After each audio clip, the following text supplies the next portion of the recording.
रडली आहे, आत्महत्या केलेली आहे. काय वाटते तुम्हाला, काय असेल या मागचं कारण, काय मागणी?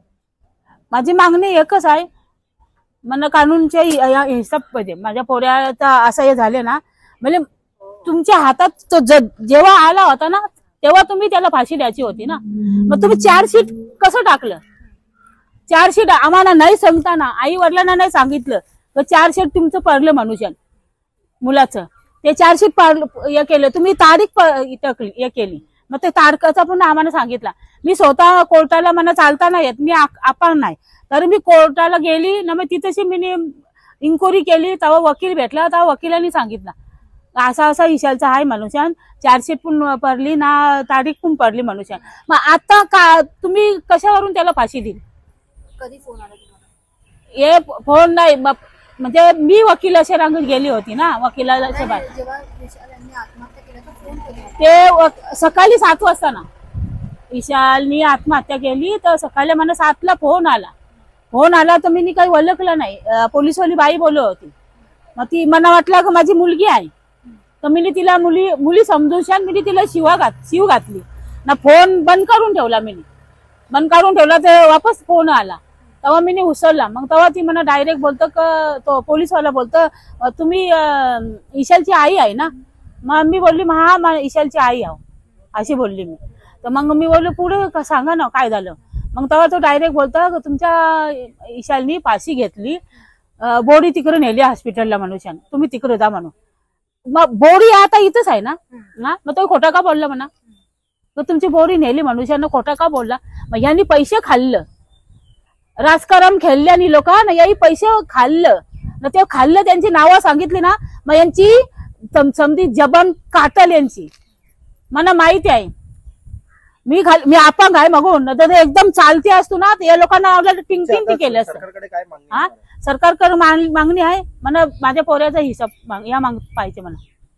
न्याय पाहिजे तुम्हाला काय? हा न्याय पाहिजे म्हणा, माझ्या पोऱ्यासाठी मला न्याय पाहिजे. वर्ष माझ्या पोरांना दबाव, माझ्या 3 बिसरी मुलं आहे, त्यांना पण बाहेर ठेवल्या, त्यांच्या अंगावर केस नाही, काय नाही. कसला कानून आहे हा? हे कानून कसलं आहे? हे अंडा कानून बोलताना, याला अंडा कानून. हात बांधताना पोलिसांचं. ओके, गवळीचे काय प्रकरण आहे आणि कशा प्रकारे तुम्ही बघता ते एवढं? विशाल गवळीचं प्रकरण सुसाईडचं नाहीये, आत्महत्येचं आहे. त्याला आत्महत्या करायची असते तर त्याने आधीच केली असते. सकाळी 5:30-6ला तो बाथरूमला जातोय आणि पोलीस सांगतात त्याच्या घरच्याला कॉल करून की त्याने आत्महत्या केली म्हणून. तर शक्य आहे. आणि पोलिसांनी असंही सांगितलं की टॉवेलनी गळपास लावला. टॉवेलनी गळपास लावूच शकत नाही. तुम्हाला त्याचा अंदाज असेल. पुढचं पाऊल आपलं काय असणार आहे? आमचं पुढचं पाऊल आहे की ह्यांना न्याय मिळाला पाहिजे, सखोल तपास व्हायला पाहिजे. जेल प्रशासन असेल, पोलीस असेल, ज्यांनी यांना आत्महत्येला प्रवृत्त केलं किंवा ह्याला मारलंय त्यांच्यावर कारवाई व्हायला पाहिजे, त्यांच्यावर FIR नोंद व्हायला पाहिजे आणि त्यांना न्याय मिळाला पाहिजे. जेल प्रशासनाचे काय बोलणं वगैरे झालं? काय नाही, ते कोणाला बोलणार नाहीत. मी त्यांच्यासोबत चाललो होतो, त्यांनी सांगितलं तुम्ही वकील म्हणून तुम्ही नाही यायचं, त्यांच्या एका नातेवाईकाला आतमध्ये सोडा. तुम्ही काय फॉरेन्सिक लॅब वगैरे किंवा काय तुम्ही मागणी वगैरे केली? फॉरेन्सिक लॅबची वगैरे त्यांची गाडी आली होती आता, पण त्यांनी काय केलंय काय नाही काय आम्हाला अंदाजच येत नाही.